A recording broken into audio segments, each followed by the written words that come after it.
The day I was released from prison, my brother came to pick me up, only to make me call off the engagement. The iron gates of Cobridge Prison creaked open, spilling a thin blade of sunlight across the gray concrete. Inmate 847, Abigail Gibson, the guard called out.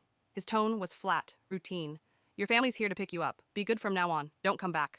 Family Abigail's lips curved into something that wasn't quite a smile. She accepted the small storage box from the guard, changed into the clothes she'd worn 3 years ago, a faded short-sleeved dress that hung loose around her frame, and walked through the gates without a word. The fabric scratched her skin, carrying the faint, musty smell of forgotten years.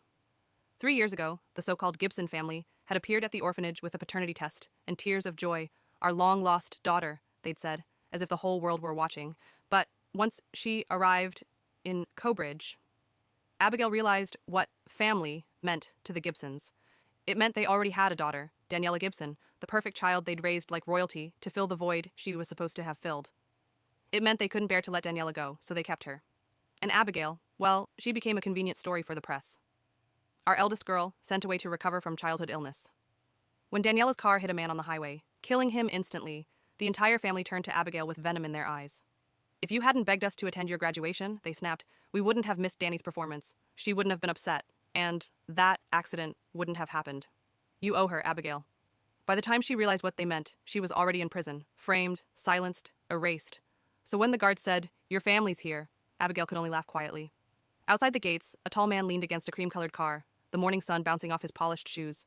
His tailored trench coat screamed wealth, the kind that looked allergic to dust. Stephen Gibson, her biological brother. The first person to hold her hand when she returned home, the same man who later pressed that same hand against a confession letter, forcing her fingerprint to seal her own fate. Let's go home, he said softly, reaching for her bag as if nothing had happened. Abigail stepped back. I can manage. Her tone was polite, almost distant. For a moment, Stephen froze. The sister he remembered had always been easy to please, smiling at scraps of affection, calling him Stevie, in a voice soft enough to melt him.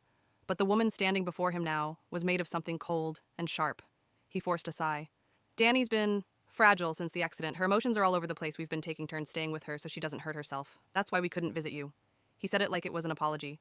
Then, almost as an afterthought, when you get back, don't stay in the main house. Take the room near the servants' quarters, just in case Danny sees you and, well, gets upset again.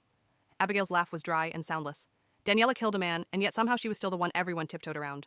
The murderer was the victim, the criminal.